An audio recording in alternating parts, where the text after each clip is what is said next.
Hey, what's up guys? It's Daniel here. Welcome back to the channel. So this is just a quick update of the $1,400 stimulus checks and general news for Wednesday, March 3rd. So if you're new to my channel, please hit the like button, share and subscribe. So as of today, March 3rd, we have passed over 2.56 million deaths worldwide and over 529,000 deaths in the United States alone as a result of the pandemic. With over 115 million people worldwide having tested positive, over 29.3 million of them have been from the United States. 10 Senate Democrats have written a letter to President Biden urging him to change how the stimulus payments are handled. In the letter, they said that the federal government should provide recurring checks that would help families financially until the pandemic is over. The letter read, "We urge you to include recurring direct payments and automatic unemployment insurance extensions tied to the economic conditions in your Build Back Better long-term economic plan. This crisis is far from over, and families deserve certainty that they can put food on the table and keep a roof over their heads. Families should not be at the mercy of constantly shifting legislative timelines and ad hoc solutions." It continued with, "There are several reasons to prioritize both recurring payments and enhanced unemployment insurance. First, these two forms of payments are effective together.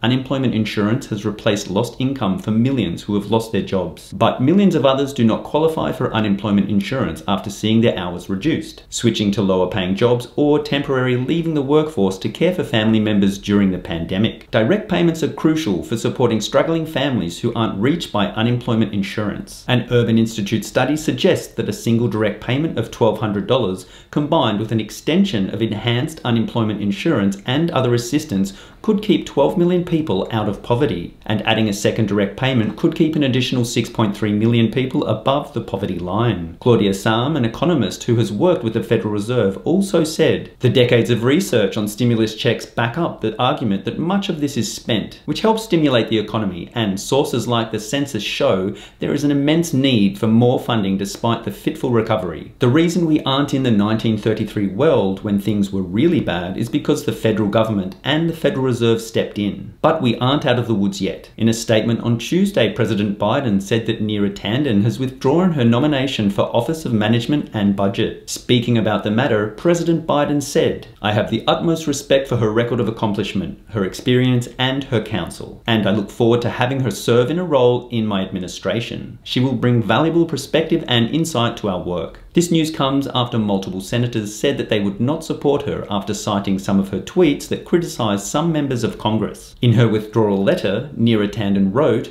"I appreciate how hard you and your team at the White House has worked to win my confirmation. Unfortunately, it now seems clear that there is no path forward to gain confirmation, and I do not want continued consideration of my nomination to be a distraction from your other priorities." Also on Tuesday, President Biden said that the US will produce enough COVID vaccines for every adult in the United States by the end of May. He said, "As a consequence of stepped up process that I ordered and just outlined, this country will have enough vaccine supply as a target for every adult in America by the end of May." By the end of May, that's progress. Important progress. He then said that he wants to prioritize vaccination of teachers and school staff, saying that they are essential workers. He said, "As yet another move to help accelerate the safe reopening of schools, let's treat in-person learning like an essential service that it is. And that means getting essential workers who provide that service, educators, school staff, childcare workers, get them vaccinated immediately. They're essential workers." Speaking about the president's push to vaccinate teachers, Randy Weingarten, the president of the American Federation of Teachers, said, "What a tremendous relief to have a president who is meeting this moment of crisis. Vaccinations are a key ingredient to reopening schools safely. And this is the administration taking the steps to ramp up vaccinations for educators, which is great news for everyone who wants in-school learning." So that's just a quick update of what's going on at the moment, and I will keep you updated of any breaking news that comes out as soon as possible.